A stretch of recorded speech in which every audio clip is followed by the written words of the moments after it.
Poco is a Supercell character that was released with the beta release of Brawl Stars. Although Poco isn't the most loved brawler in the Brawl Stars community, he is definitely not the most hated. It was very hard to balance him because Poco's success has gone through the strength of other brawlers. So tell me, actually I need to tell you, what has Poco gone through to become a viable pick today and how long did it take? It's finally 2017 and the beta release for Brawl Stars has finally released. There were only 15 brawlers, one of them being Poco. However, Poco on his initial release was so bad, mainly because he had to get close to people to use his super, since it could not go through walls. So Supercell gave him a buff to change that, but to compensate for that buff, they gave him a nerf to his attack damage and main attack range. And after his first few changes, it seemed like he was in a better place, but when Poco was paired with brawlers that summoned pets, he was really good, which is why they had to remove the healing from these pets from Poco's supers. But to compensate for that, they buffed his supercharge rate.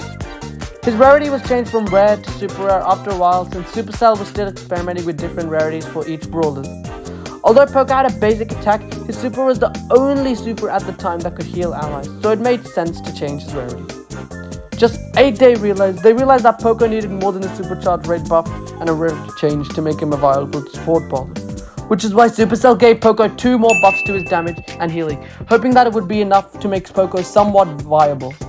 Finally, he was a balanced and viable pick. In December 2017, Supercell made some huge stats changes to every single brawler. Every single brawler's health, damage and healing were multiplied by 4. This was to make the game easier to balance since there were more precise numbers to work with. Star powers were also added onto the game, and they are passive abilities that can be locked at power 9. Each brawler had one unique star power, and while some brawlers have some good star powers, some didn't, and unfortunately Poco's star power, Swan Song, was pretty lacking. You see, when the star power was first released, it used to heal nearby allies for 1000 HP every time Poco died. On release, the star power was absolutely terrible, considering not only did you have to heal a tiny 1000 HP, but you had to die to get value from it. So 11 days later, Supercell pulled the plug and completely reworked his star power and renaming it to the Capo. And on this release, this star power just healed 200 HP every time an ally got hit with Poco's main attack. And although it was on the weaker side, it was still better than his last one. Say hello to 2018, and 1 month later, in early 2018, Supercell finally saw the need to buff Poco yet again, hoping to make a good viable brawler again, as he was outshined by a brawler called Pam, another healer who was way better than healing than Poco. So to make both Pam and Poco be equally good healers, they nerfed Pam but buffed Poco, giving him 2 buffs. One to his decapo healing going from 200 to 300, but most importantly his reload speed being buffed from 2 seconds to 1.8 seconds.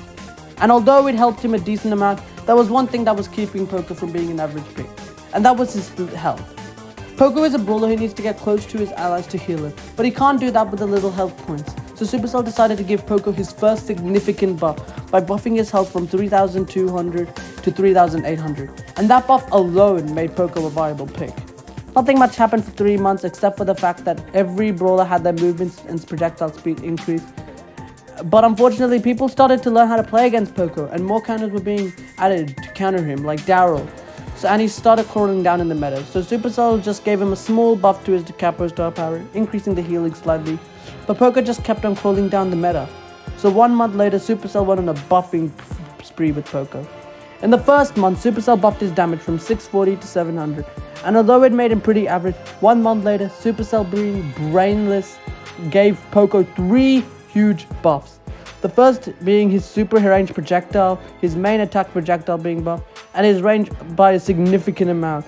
And that alone made Poco really strong. Poco was able to hit his shots far away, and it was so easy to do so because of his projectile speed was so fast for a wide attack like Poco. So 2 months later, finally Poco got his first nerf after 1 year, and it was a small damage nerf, but that alone was able to make Poco back to being a viable option. Let's go! 2019, the global release of Brawl Stars is finally here, and many brawlers got a remodel, and one of them was Poco. He looked way cleaner, and his guitar was much smaller. But Poco's remodel was not the only thing that happened to Poco. Poco got a 3rd buff to his decapo star power healing, which was increased by another 100 HP, which allowed Poco to heal brawlers much more. And after that, Poco just remained in a good state in the Brawl Stars meta. Skipping a few months later, nothing much happened except Poco got his first skin being added and his about beach being changed to explain what he does rather than his backstory. But 4 months later, Poco's super got a healing buff by 300 and it proved to be pretty good for him. But Poco was about to get even better.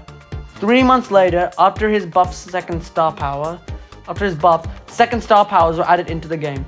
Some brawlers got second star powers and one of them was Poco.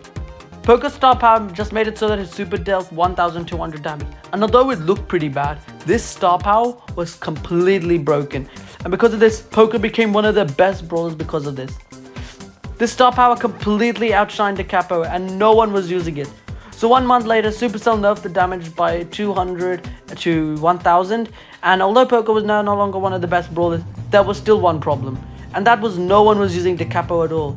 So to make the choices between both star powers harder, Supercell gave their 4th buff to the Capo, increasing the healing by 100, but nerfing his second star power again to 800 damage. And although it worked out for Poco, his Capo star power was just so bland. So Supercell gave it another buff, and this time they increased it by 200, so it was at 800 healing. And it proved to be pretty good for Poco, and Poco was finally in a balanced state again. And the final change for Poco in 2019 was another skin for Poco. Pirate Poco featured as a Brawler Days pirate skin.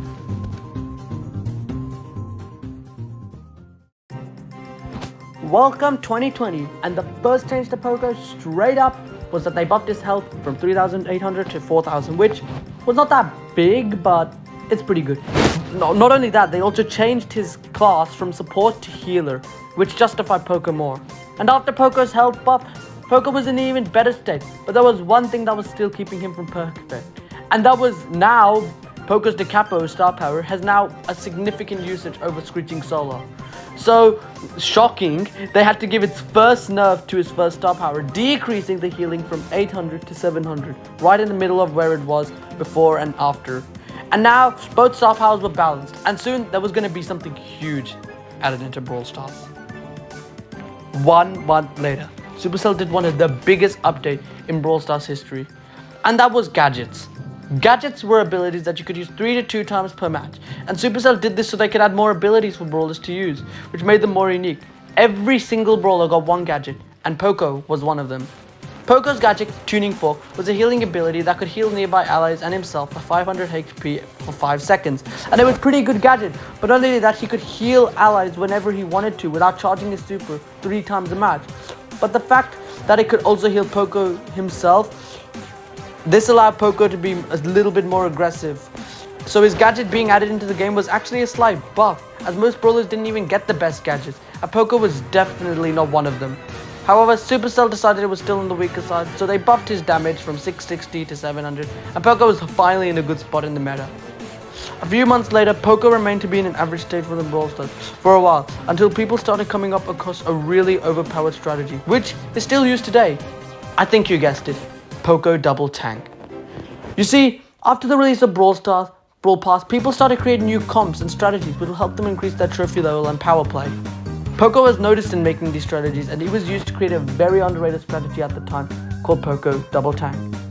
It only took 2 weeks for this strategy to become so popular that everyone found out about it, and suddenly this strategy became so popular and Poco was used everywhere, most noticeably in teams with double tanks. Supercell didn't really think much of this strategy until it got to the point where people would always use this strategy. And if they didn't use this strategy, people would just use counters like Shelly. No other brawlers were being played except for Poco, Tanks, and Shelly. And Supercell finally noticed this, and after the first 3 months decided to nerf the Tanks as well as Poco's gadget healing by 100. And after that, Poco was in a good state in the meta. More brawlers could counter this strategy, and it was used a lot less because of other better strats. But still, even after the nerf, the strat was still good, but it's not used a lot. 4 days after Poco's nerf, Poco got another skin, and it was the second Brawl Pass exclusive skin, Poco Star, which is the only Poco skin I don't have, unfortunately, which came on the Tier 1 paid Battle Pass in Season 3. And after that, nothing happened to Poco for the rest of the year. He was not touched for 3 months and remained completely average for the rest of the year. 2021 started off with a bang for Poco, because in the first 2 months, along with 9 other brawlers, Poco got a huge change, and that was second gadgets. On release, Poco's second gadget gave immunity to adverse effects to himself and allies in a huge radius for 1 second. This is basically like Frank's gadget with a few differences. This gadget was terrible on release, and let's also not forget about the addition of other second gadgets being added that countered Poco a bit too hard. Let's also not forget about the release of the brawler Ruffs, who was a way better support than Poco, and Poco just started going down in the meta as he was not a good support compared to Ruffs, and the meta started to evolve into a sniper meta, which made it hard for Poco to charge his super. So a few months later, Poco got his first buff in a while, and it was a pretty big one, decreasing the amount of hits to charge his super from 5 to 4. This proved to be incredibly strong for Poco. Because of this, Poco could get his super in 2 hits if he hit 2 enemies with his main attack twice. And this type of scenario was very common. This allowed Poco to go way more aggro, and for the first time, Poco didn't actually have to rely on his teammates because of how much he could chain supers, which made him extremely tanky. It also made his second star power very strong, so 1 month later, Supercell reverted this change and Poco was back to square one. 3 months went by and the only changes with Poco was Poco's newest skin, Trash Poco, being added into the game, which still remains to be one of the best Poco skins ever.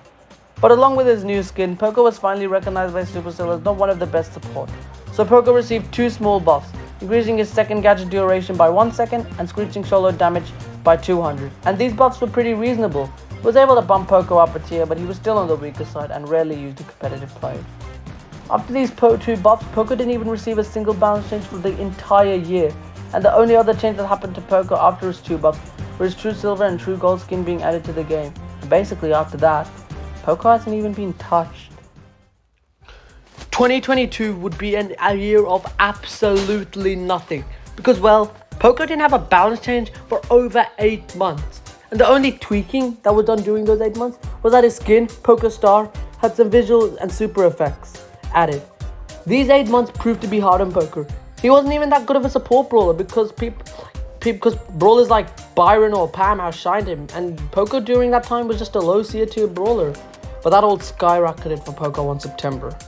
On September, not only did Poco receive his Desperado Poco skin, which to this day is still one of the best Poco skins in the game, Poco received one of the biggest buffs that he could ever receive, and that was a 14% buff to his attack damage, making his damage at power 1 800 then 700, and this proved to be a killing for Poco.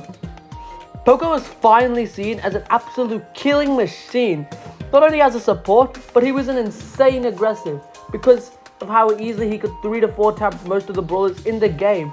And because of how big his attack was, missing it was almost near impossible, and enemies would just take that damage over and over and over again. Poco became the best brawler in the game. Not one of the best brawler in the game after this change. But Supercell noticed this change 2 months later and decided to tune down the damage a little to 760 at power 1. But still, Poco remained to be really strong, but not as the must-pick brawler. Poco just varied between the bottom of S tier or a tier, depending on what type of meta, and after the change, Poco remained untouched until the end of the year. 2023, and 2 months later, Supercell did a completely last-minute nerf to Poco, nerfing his hit points from 4,000 to 3,700. That seemed like to be a big nerf, but people realized Poco never needed that much of a health, and it was not the reason he was good. It's mainly because of how versatile Poco was, and after the health change, did absolutely nothing to Poco. And the final change to Poco after this change, Poco wouldn't even been touched on for a while. Until Supercell decided to do a huge change a few months later. And that was increasing the amount of stats you gained every time you upgrade a brawler from 5% to 10%. And because of this change, right, it gave 3 indirect nerfs to Poco's star power and gadget. His 2 star powers and his gadget. And because of that, Poco just went down to like B tier and wasn't really that good. So 2 months later, Supercell decided to fix this, buffing all the gadgets and star powers that got indirectly nerfed, including Poco's 3 gadgets and star powers that got indirectly nerfed. Buffing the healing from the Capo from 700 to 962, the screeching solo damage from 1000 to 1520, which was one of the biggest changes ever, and also his tuning fork healing from 400 to 560, which is also a pretty big change. And after that, Poco, to be honest, I thought this would help Poco a lot, but it didn't really help Poco. Poco still remained to be this like B tier brawler. The changes like it didn't like bring him up or anything because of more brawlers being added that basically just countered him. So Poco just remained a B tier brawler for the rest of 2023. And now we are in the present year, 2024. And only one singular change happened to Poco in this year. And that was just his new skin being added, CCTV Poco, which is actually probably my favorite Poco skin ever. If it wasn't such a pay-to-lose skin. Check out my short if you want to know why. Anyways, Poco is an interesting brawler, going from bad to good, etc. He went through a lot of balance changes and has had a really interesting history. All these changes that happened to Poco were the changes that Poco needed to be a solid brawler. Till this day forward, Poco still remains to be a really good B tier brawler and a really versatile support. I mean, he might need a few tweaks, but I don't think he will need it for a while to come.